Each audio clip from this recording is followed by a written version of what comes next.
estamos listos para la entrevista y nos acompaña Gerardo Tábara, secretario general de Transparencia. Por supuesto, le damos la más cordial bienvenida. Gerardo, ¿qué tal? Un gusto estar con ustedes. Con nosotros también, por supuesto, tenerte aquí en el programa y nuevamente regresamos un poco porque habíamos dejado el tema por algunos días, nuestra agenda electoral, porque hay que contarle al público televidente. Transparencia ha hecho además una exhortación sobre aquellos temas que quedaron pendientes y aquellos que incluso habría que ajustar en esta nueva etapa de debate sobre las reformas que necesita el marco electoral. Sí, efectivamente, la Comisión de Constitución, a través de su presidenta, anunció que había una reforma electoral por etapas. Así es. Que concluida la etapa primera, en la cual se priorizaron las normas de aplicación para las elecciones de octubre de este año, entrarían aquellas que tienen que ver con reformas constitucionales. Por ejemplo, voto preferencial, bicameralidad, circunscripciones electorales y otras. Sin embargo, lo que nosotros hemos hecho notar es que hay algunas de las normas que debieron aprobarse en la legislatura anterior que o no se discutieron o se aprobaron sin modificación alguna o, en el peor de los casos, se modificaron de manera deficiente. Empiezo con esta, última, porque la hemos conversado. Las normas sobre financiamiento de campañas electorales, que tiene puntos muy importantes, como la prohibición de aportes por parte de personas condenadas o con prisión preventiva por determinados delitos, o la obligación de bancarizar todo aquello que es superior a una unidad impositiva tributaria, no va acompañada de sanciones ni de investigación efectiva. Se le ha retirado a la OMPE la facultad de exigir a las organizaciones políticas rendición de gastos durante la campaña electoral. Y ahora rendirán solamente una vez cuando haya concluido todo el proceso electoral. Con un plazo incluso de días. 15 días, ¿no?, después, ¿no? Y luego se reduce a 4 meses el plazo de OMPE para verificar si esto es cierto o no. Eso, desde nuestro punto de vista, es un error, es una marcha atrás. Y pensamos que el Congreso debería empezar ahora en marzo corrigiendo este error. Ya no se puede aplicar para octubre del 2018, claro que no, pero sí para el 2021, y es además una manera de mostrar que tiene capacidad de rectificarse cuando hay un error que ha sido señalado desde diversos ámbitos, desde diversos sectores. Y ojo, para que no se salten temas que son tan importantes. Es fundamental. ¿No? Porque quizá por seguir con esta agenda, que además fue compartida también en este espacio, agenda que incluso hizo pública la misma Comisión de Constitución y Reglamento, así es. No por seguir con ese orden, digamos, se van a dejar de lado puntos tan importantes. Exactamente, exactamente. Digamos, por decirlo en términos que un estudiante podría entender, oye, si te jalaron en un curso, no es que sigues con el siguiente. Subsana eso que te jalaron y luego sigues con lo demás. Y entonces, en ese punto, creo que la Comisión y el Congreso quedó desaprobado, quedó jalado en materia de supervisión de las finanzas de campaña electoral, porque además tampoco estableció sanciones de carácter político. Claro. Nosotros acabamos de anunciar cómo es que hay casos de candidatos, de autoridades que hoy están cumpliendo su función. Por ejemplo, el alcalde Francis Allison de Magdalena, que va ya por más de un periodo, ganó la elección en el 2014 sin presentar ningún reporte de campaña. Ninguno. Lo mismo que el alcalde Villashiro en Chorrillos. O el movimiento Chimpún Callao en el Callao, presentó solo 1 de 4 reportes. Y no le pasa nada, no hay ninguna sanción. La situación puede ser peor ahora que ya no tienen obligación de presentar reportes, sino solo al final. ¿Qué nos asegura que un alcalde o un gobernador que ganó la elección, que recibió sus credenciales de parte del jurado, que fue a ocupar su sillón municipal o regional, va a rendir cuentas de lo que acaba de gastar en la campaña? Claro. Si ya está allí, ¿no? Ya está en la posición. ¿Y qué sanción hay para aquel que no lo hace? Ninguna sanción. Va a seguir gobernando. Y ojo, entonces, ahí hay un punto importante a corregir. Y algo también importante que hay que sumar es la visión que tiene el ciudadano de ese candidato. Claro. ¿No? Porque si bien no todos quizá son rigurosos o le hacen seguimiento a las finanzas de un candidato, habrán algunos que sí, y que sí tienen interés en saber cómo gasta el dinero el candidato y si cumple específicamente con los reportes financieros o no. Claro, y además porque esto es ahora mismo cualquiera de las personas que nos escucha podría preguntarse, oye, ¿y el alcalde de mi distrito habrá rendido cuentas el 2014? Más allá de que esté realizando una buena gestión o una mala gestión, Sí. ¿habrá rendido cuentas? ¿Sabemos quién financió la campaña del señor Allison en Magdalena? No lo sabemos. Y como él, muchos más. El 60% de autoridades que fueron elegidas en 2014 no cumplieron con presentar los reportes. Te estoy hablando de los que fueron elegidos. Y se encuentran hoy ejerciendo el cargo.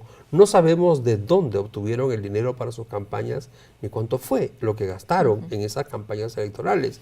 Es sumamente riesgoso en un país como el nuestro, donde la corrupción se extiende, lo mismo que el narcotráfico, la minería ilegal, la tal ilegal. Y tendríamos que ser consecuentes, ¿no? Entonces, si efectivamente el país está asumiendo una lucha contra la corrupción.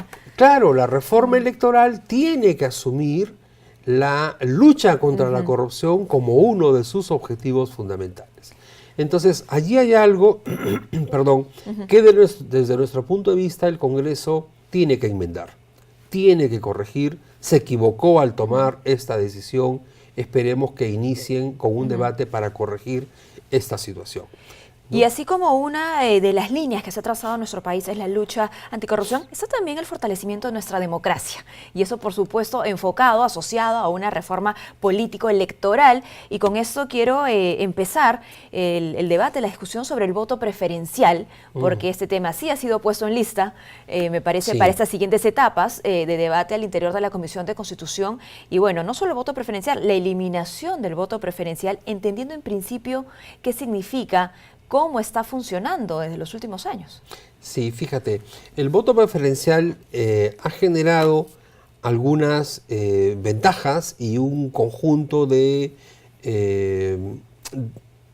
digamos, dificultades para la democracia representativa en el Perú. Los congresistas, que son los únicos que son elegidos mediante voto preferencial, porque vale decir que para gobiernos regionales y municipales no hay voto preferencial, esto hay solamente para el Congreso, los congresistas elegidos por el voto preferencial tienen una razón más para decir, yo soy el dueño de mi curul. Yo gané con mi número. Me lo gané. Me lo gané yo. Olvidan que antes de escribir un número, el elector tuvo que marcar un símbolo, el símbolo del partido que lo lleva ahí. Pero además hay que recordar que el voto preferencial fue establecido en el Perú para de alguna manera balancear el poder de la cúpula del partido. Así es. Porque, y eso yo no sé si ha sido todavía corregido o no. Si nosotros eliminamos el voto preferencial, pero no establecemos un mecanismo eficiente de democracia interna para seleccionar a los candidatos, lo que vamos a hacer es reforzar el poder de la cúpula. Es decir, un partido político que decide que son 5 personas desde Lima las que van a decidir los nombres de todos los candidatos a gobernadores regionales de ese partido, no está actuando de manera democrática. Y qué bueno que haga este retroceso para entender cómo ha funcionado, si ha funcionado y qué ajustes necesitaría en todo caso el voto preferencial, porque lo tenemos hace ya más de 30 años. Sí, ¿no? Sin duda. Entonces, la propuesta de transparencia es, el voto preferencial hay que eliminarlo, siempre y cuando primero establezcamos un mecanismo efectivo de democracia interna, de elecciones internas en el partido, donde por lo menos todos los militantes tengan derecho a votar. Y no solamente una asamblea de delegados. En elecciones que sean conducidas por la OMPE, no que la OMPE simplemente le preste las ánforas, que OMPE conduzca las elecciones de los partidos, que el Jurado Nacional de Elecciones las fiscalice y resuelva lo que tiene que resolver, como lo hace en las elecciones nacionales, y que el padrón sea un padrón elaborado por RENIEC, ¿no? Es más, si estas elecciones pudieran ser, como son en Chile o en Argentina, simultáneas en un mismo día para todos los partidos políticos, si fueran abiertas a cualquier ciudadano que quisiera votar, pero ya, ok, por lo menos a los militantes del partido, entonces tendríamos garantías mayores para eliminar el voto preferencial. Claro que sí, que fue la propuesta del Código Electoral, de transparencia, el Ejecutivo, en fin, de múltiples especialistas. Lo cierto es que nadie quiere estar al final de la fila, con voto preferencial o sin voto preferencial. Ahora, sin voto preferencial, ¿cuál sería, digamos, la demanda al interior de un partido? ¿Habría que trabajar más? ¿Habría que poner la mirada sobre aquellos que tienen más experiencia, más idoneidad como candidatos? Fíjate, lo que pasa es que sin voto preferencial, claro, habría que establecer un criterio de elecciones internas, como señalé hace un momento, ¿no? Y además de alternancia en las listas. No olvidemos el tema de la participación política de la mujer, que también está asociado al de democracia interna y voto preferencial. Las mujeres son colocadas normalmente en el último tercio de las listas municipales y regionales. Como dije hace un momento, en las elecciones municipales no hay voto preferencial. Entonces, en una lista de 9, la mujer que está colocada en el puesto 8, no hay manera de que salga elegida, por más lideresa que ella sea, por más autoridad que tenga en su comunidad, por más trabajo político que haga, aunque su partido gane, ella no va a salir elegida. Porque según la ley se elige la mitad más 1. Es decir, ese partido sacará 6 regidores, no 7 ni 8, como máximo.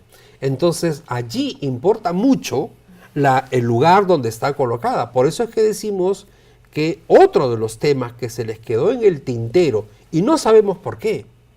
¿Por qué? Porque estuvo en la agenda de la Comisión de Constitución en noviembre y en diciembre del año pasado, y a última hora lo retiraron de la agenda, la discusión de la alternancia de género en las listas electorales, para que se organicen siguiendo el criterio de un hombre, una mujer, un hombre, una mujer, o mujer, hombre, mujer, hombre, mujer, hombre, de manera que ingrese la misma cantidad de hombres y de mujeres a las regidurías o a los consejos regionales.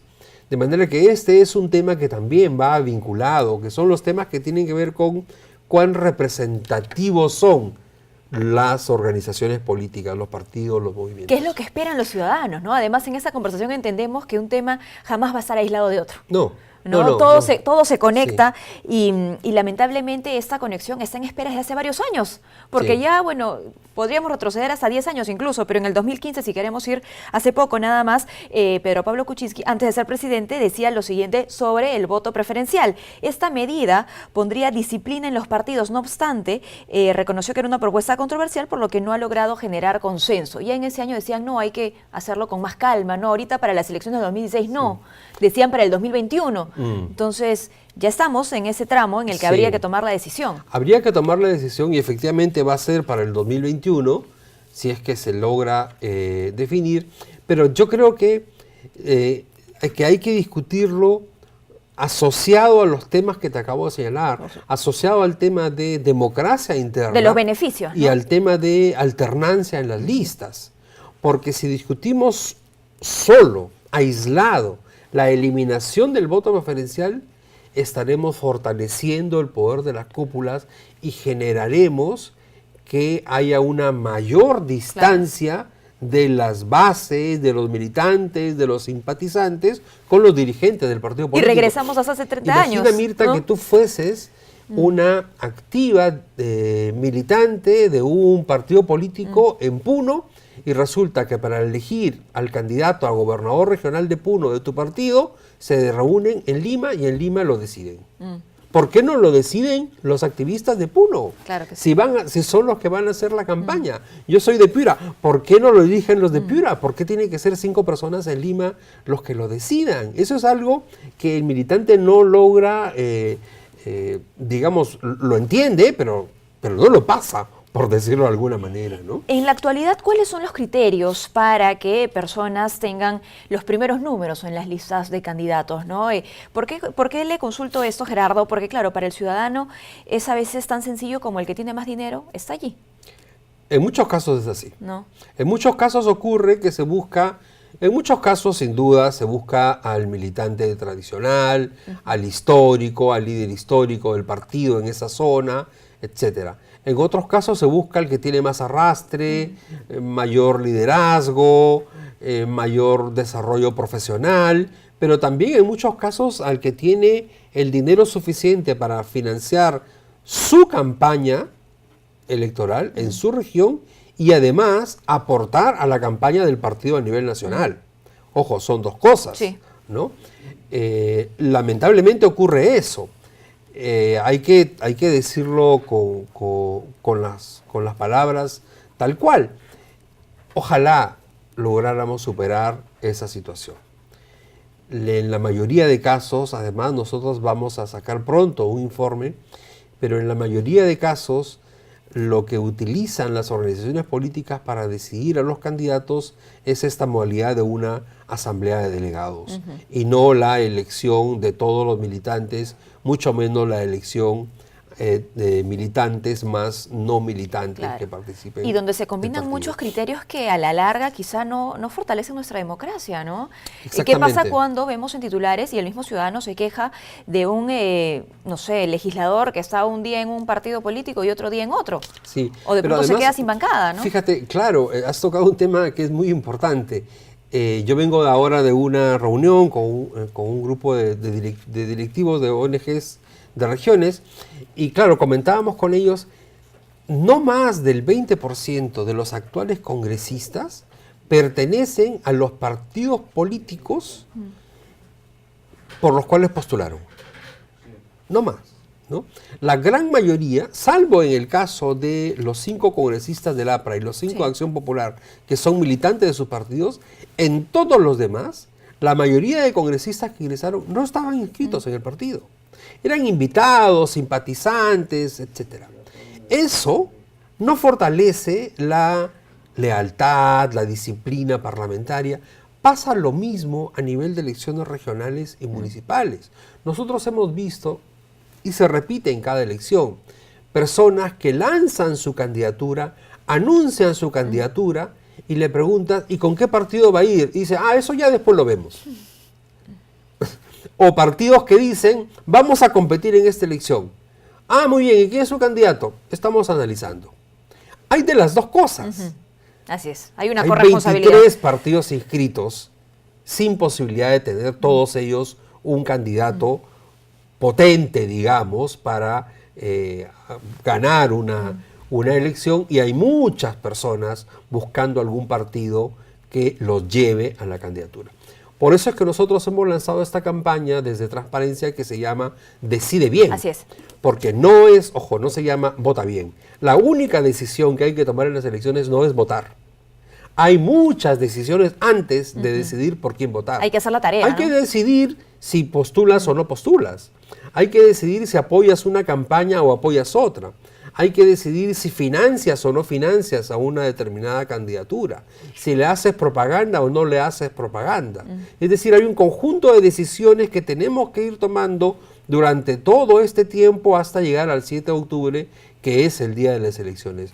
Todas estas decisiones hay que tomarlas con seriedad, con responsabilidad, con información. Consultar la ventanilla única de antecedentes de uso electoral que tiene el Jurado Nacional de Elecciones, yo creo que es una obligación moral, ética, para todas las organizaciones políticas. Por supuesto, hay una responsabilidad que debemos asumir, no solo organizaciones políticas, nosotros también como ciudadanos con esta campaña que justamente acaba de mencionar Decide Bien. Le agradecemos muchísimo su visita. Mirta, muchas Gerardo. Gracias.